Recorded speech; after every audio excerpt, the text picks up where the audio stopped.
የኛ ምኞታችን ተጋብታችሁ ወልዳችሁ ትልቅ ደረጃ ደርሳችሁ ማየት ነው የምንፈልገው። ግን ደግሞ አሁን ላይ በሚያጋጥማችሁ ችግሮችና ፈተናዎች ውስጥ በስሜታዊ ተነሳስታችሁ የማይሆን ውሳኔ መወሰን የለባችሁም። ምክንያቱም ይሄ ህይወት ነው።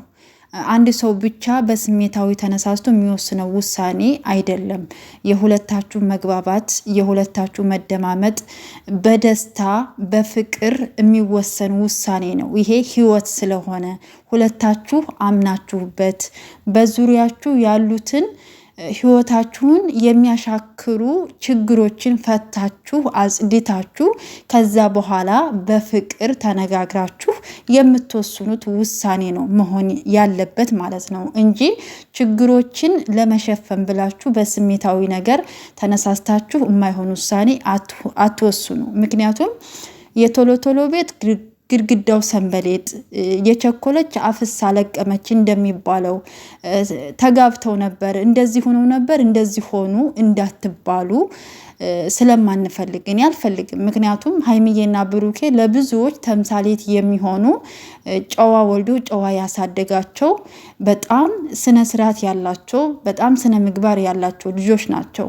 የሚዋደዱ፣ የሚከባበሩ፣ የሚተዛዘኑ በጣም ፍቅር የሆኑ እግዚአብሔር ደግሞ ሲወዳቸው የሰው ፍቅር አብዝቶ ስለሰጣቸው በዛ የሚቀኑ ሰዎች ስላሉ የነሱን ህይወት ለማደፍረስ የሆነ ምክንያት የሆነ ስበብ እየፈጠሩ ህይወታቸውን የሚበጠብጡ አንዳንድ ሰዎች አሉና እግዚአብሔር ከህይወታቸው እንዳስወጣላቸው እኔ ጸሎቴ ነው። እውነቴን ነው የምላችሁ። ምክንያቱም የሰው ልጅ ሲደሰት መደሰት አለብን ብዬ አምናለሁኝ። የሰውን ስኬት የሰውን ደስታ እንደማየት የሚያስደስት ነገር ስለሌለ ማለት ነው።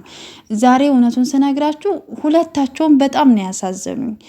ብሩኬም ካለው ነገሮች ካለው ችግር ከመጨናነቁ የተነሳ ግራ ከመጋባቱ የተነሳ ነው እንደዚህ አይነት ውሳኔ የወሰነው ማለት ነው።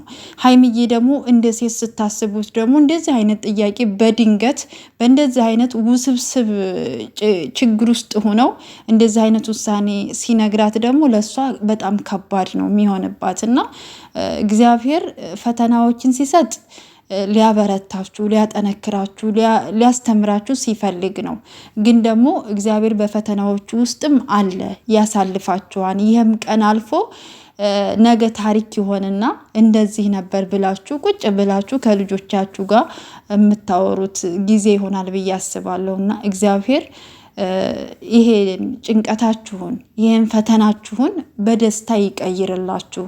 ሰሞኑ ደግሞ ያው የህመማት ጊዜ ነው፣ የጸሎት ጊዜ ነው፣ በጣም የስግደት ጊዜ ነውና እግዚአብሔር እንግዲህ በዚህ አጋጣሚ እንኳን አደረሳችሁ ብያለሁኝ እህቶቼ ኦርቶዶክሳውያን ማለት ነውና ሰሞኑ ደግሞ የህመማትም ጊዜ ስለሆነ በጸሎት በስግደት የምንበረታበት ጊዜ ነው ብዬ አስባለሁ። ፈጣሪ ይርዳን እና እግዚአብሔር እኔ እንጃ አላቅም። ሀይሚዬና ብሩኬ በጣም አሳዝነውኛል ከምላችሁ በላይ ማለት ነው። በቃ ለምንድነው ግን በዚህ ልክ የሚፈተኑት? ለምንድነው በዚህ ልክ እንትን የሚሆኑት ብዬ እኔ ራሴ ሳያችሁ ያሳዝኑኛል እና እግዚአብሔር በህይወታችሁ የገቡትን ሰዎች ያስወጣላችሁ። እኔ ሌላ ምንም አይደለም እና ውድ ቤተሰቦቼ በያላችሁ በሰላማችሁ ብዝት ይበልልኝ።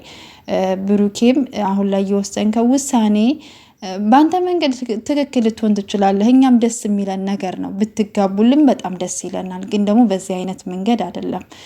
በፍቅር አብራችሁ ወስናችሁ ችግራችሁን ፈታችሁ ሽማግሌ ልካችሁ ተግባብታችሁ ነው መግባባት ያለበት። ተግባብታችሁ ማለት በቃ ይሄን ነገር ብናረገው በውስጥ አውርታችሁ እንትን ብላችሁ ተነጋግራችሁበት የምትወስኑት ውሳኔ ነው ብዬ አስባለሁኝ።